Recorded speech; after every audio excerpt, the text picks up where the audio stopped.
Hi, I'm Dave Clark, and I love to travel. Over the past 15 years, my wife Sherry and I have traveled to over 75 countries and all 7 continents. After all this travel, I've learned a little bit that I'd like to share. On this video, I'll be talking about bugs I've encountered on my travels, good bugs and bad bugs. I really like most bugs.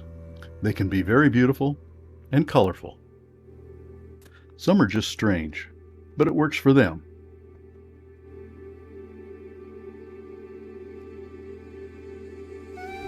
And some are even good to eat. But there are others that are at best irritating and at worst dangerous.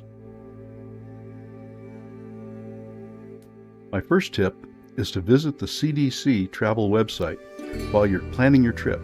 This will get you thinking about protecting yourself while you're on your trip. The next stop is the destinations page on the CDC website for specific information about the places you will be visiting.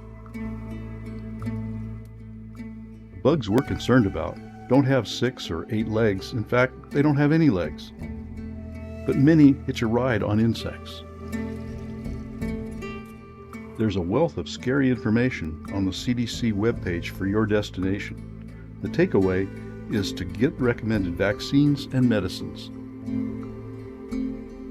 This is the last screenshot from the CDC website. It's full of information on all the hazards you may encounter on your travels and what you can do about them to prevent a bad outcome. That brings us to the topic of malaria. This is an Anopheles mosquito, which can transmit the parasites that cause malaria and other diseases like dengue fever and yellow fever.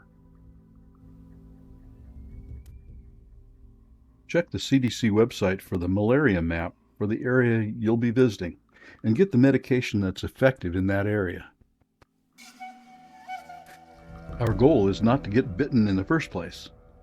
2 strategies are chemical warfare and physical protection.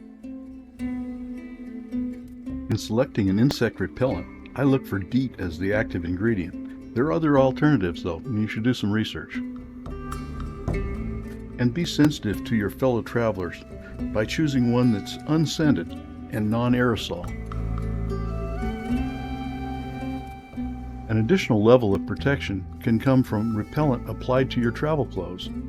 There are several clothing brands that feature clothing pre-treated with the insect repellent permethrin. Another option is to apply permethrin yourself to clothes. You can also treat socks, gaiters, boots, and camping gear like tents, packs, sleeping bags, and netting. And speaking of netting, I highly recommend a personal bug net. They're especially good against swarming insects that seem to be undeterred by chemical repellents. Here's what the fashionable hiker is wearing this year in the Australian outback. Mývatn, a picturesque lake in Iceland, is another place to get good use of your personal bug net.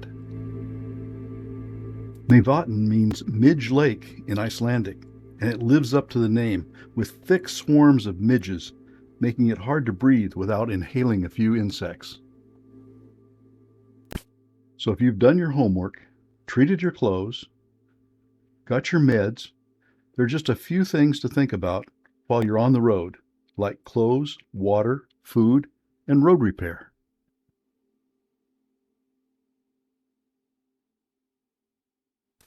If you're walking in high grass, think about tucking your pants into your socks to avoid chiggers and ticks. Before you put your boots on in the morning, give them a good shake. You never can tell what crawled in the middle of the night.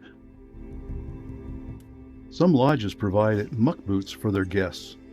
In the jungle, they're a good defense against snake bites as well as insects. Ants own the jungle floor. These army ants march in large numbers, and if you step in the marching column, you'll be attacked. No sandals here. If you reach out to steady yourself and happen to find this bullet ant, you're in for a surprise. The ant's name describes the painful bite.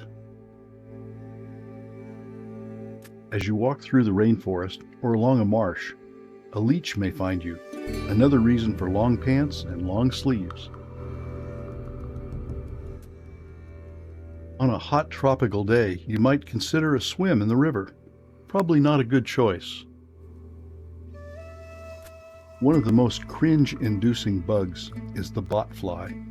Its life cycle consists of laying an egg on a mosquito, who in turn transfers the egg to a mammal, where it hatches and grows under your skin.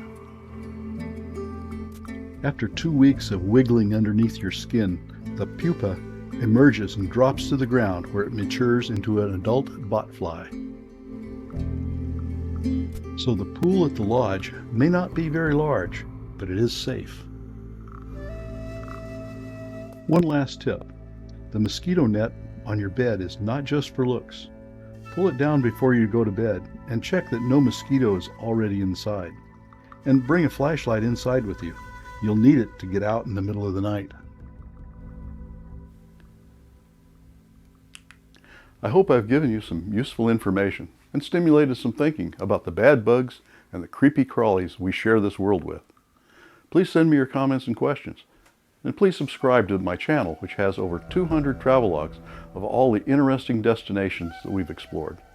Thanks for watching, and I hope your travels are safe and bug-free.